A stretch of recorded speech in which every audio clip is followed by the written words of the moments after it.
আপনি আমি দোয়া করলে দোয়া বিফলে যাওয়ার সুযোগ আছে, কি বলেন ঠিক কি না? কিন্তু ফেরেশতা দোয়া করতেছে, ভাবিয়েন কথাটা। ফেরেশতা কি করতেছেন? দোয়া করছেন, আল্লাহুম্মা আতি মুনফিকান খলাফা।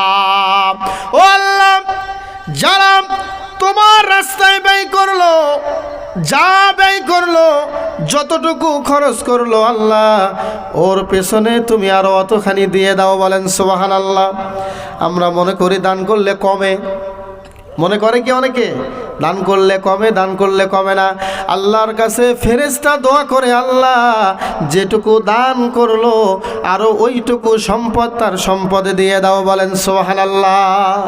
ওয়া ইয়াকুলুল আখার, আর একজন ফেরেশতা যিনি আসেন তিনি দোয়া করেন, বদদোয়া করেন, আল্লাহুম্মা আতি মুমসিকান তালাফা। হে আল্লাহ, যে দান করলো না ওর অতখানি সম্পদ ধ্বংস করে দাও। বলেন নাউজুবিল্লাহ। তাহলে ফেরেশতার দোয়া চান নাকি বদদোয়া চান? সবাই বলেন নাই, দোয়া নাকি বদদোয়া? দোয়া। দোয়া যদি চাই তাহলে খরচ করার দরকার আছে নাকি নাই? দান করতে হবে। এটা গেল একটা কথা। আরেকটি কথা হলো, উদাহরণস্বরূপ আপনার হাতে দুই হাতে দুইটা ব্যাগ, দুই হাতে দুইটা ব্যাগ। এখন আপনাকে যদি তৃতীয় একটা ব্যাগ কেউ দিতে চায় তখন কি করতে হবে বলেন তো? একটা ব্যাগ আপনাকে রাখতে হবে, কথা বলেন ঠিক কিনা? একটা ব্যাগ আপনাকে ছেড়ে দিতে হবে, এরপরে আপনি তৃতীয় ব্যাগটা ধরতে পারবেন।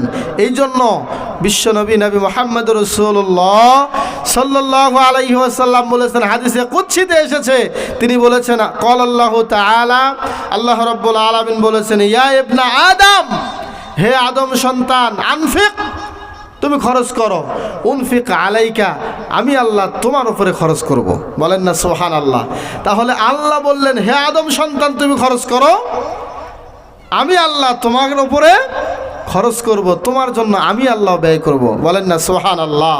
প্রিয় ভাইয়েরা আমার, এই যে সম্পদের মালিক যুক্তরাষ্ট্রে একটা আগুন লাগছে, আপনারা কি সংবাদ দেখেছেন? দেখেন নাই? যুক্তরাষ্ট্রের একটা আগুন লেগেছে, কত কোটি কোটি বিলিয়ন সম্পদ ধূলিসাৎ হয়ে গিয়েছে। গজব, আল্লাহর আযাব যখন আপনাকে ধরবে তখন কোনো সম্পদ আমাকে রেহাই করতে বা রক্ষা দিতে পারবে না। অতএব দানের খাতা যদি আমাদের শূন্য থাকে তাহলে মনে রাখবেন এটা একটা গজবের কাজে আমরা আছি। কিসের কাজে আছি? আল্লাহর গজবের কাজে আছি। কোনো সম্পদ, কোনো অর্থ, কোনো টাকা, কোনো ক্ষমতা এগুলো আমাদেরকে স্থায়ী করতে পারে না।